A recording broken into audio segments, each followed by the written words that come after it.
Why it was so easy for the German army to take over European countries.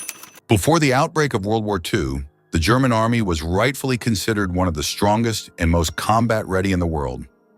This fact raises a legitimate question: how did it happen that the army, which suffered a crushing defeat in the USSR, so easily and quickly defeated the countries of Western Europe?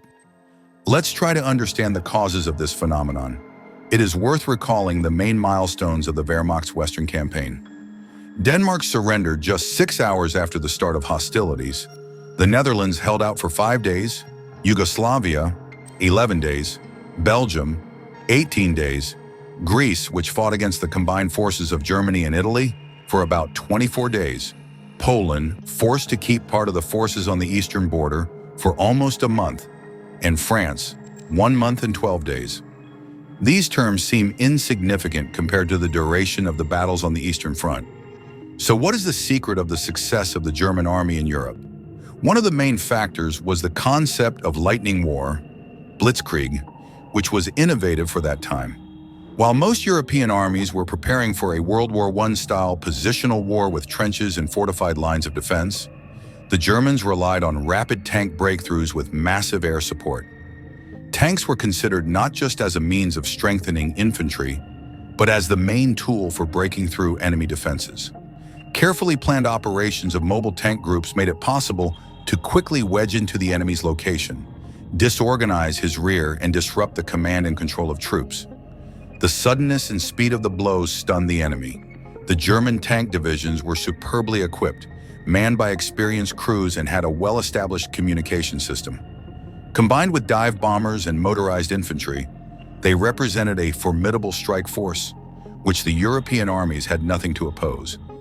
It should be noted that the conditions of the European theater of operations were exceptionally favorable for the use of Blitzkrieg tactics. Unlike the vast expanses of the Soviet Union, in Europe the distances were much smaller and the road network was more developed. It was these factors that played a crucial role in the success of the Lightning War. There was a definite split in the German generals of that time. Some of the military leaders held conservative views and planned to wage war using traditional methods with an emphasis on cavalry and artillery. However, there were also those who saw great potential in new types of weapons. A striking example is General Guderian, who seriously considered the possibility of using tanks to encircle the enemy. Many of his colleagues ridiculed this idea, considering tanks to be an extremely limited means of warfare. However, Guderian and his associates stubbornly defended their views. They understood that in modern warfare, the mobility and firepower of tank formations could be a decisive factor.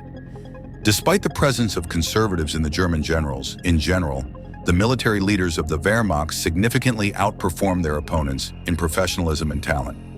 The experience gained in the First World War turned out to be invaluable for them. In addition, the German command and control system was much more efficient and flexible.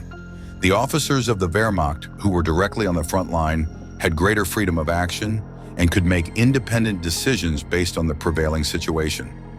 This gave them an advantage over their European counterparts, who were constrained by a rigid system of centralized management and had to wait for orders from headquarters, which did not always adequately assess the situation at the front.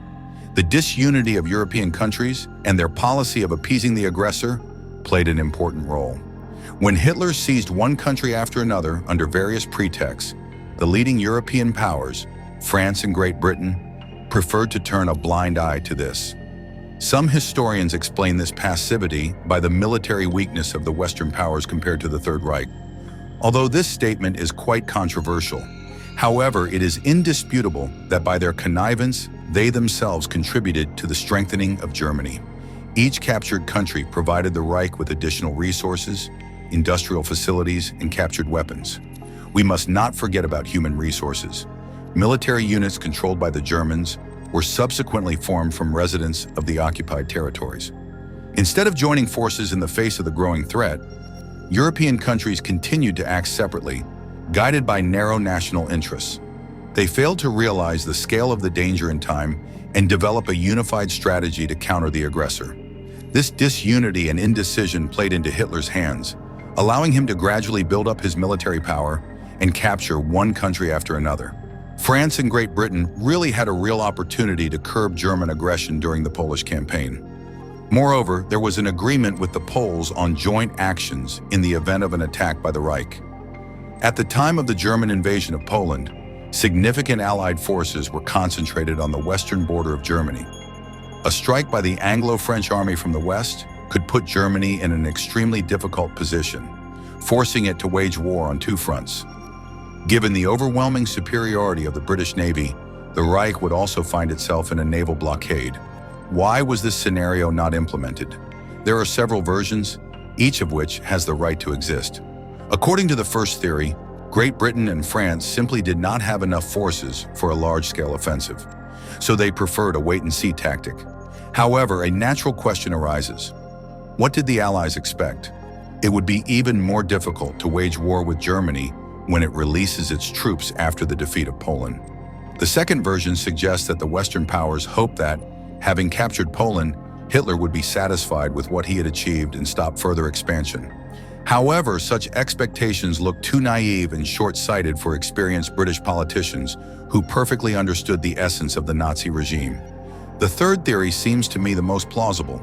According to her, the Allies counted on the fact that after the partition of Poland between themselves, the Third Reich and the Soviet Union would inevitably start a war with each other. In any case, the Western powers would have benefited from this conflict, since the two totalitarian regimes would have exhausted each other in a bloody struggle. To sum up, we can say that easy victories in Europe played a cruel joke on the German command. The Wehrmacht generals believed in the infallibility of their Blitzkrieg strategy and decided that it could just as well be used against the Soviet Union. However, the vast expanses of Russia, the tenacity of Soviet soldiers, and the harsh climate quickly dispelled these illusions. The Blitzkrieg collapsed, and Germany found itself embroiled in a grueling war of attrition that eventually led to its collapse.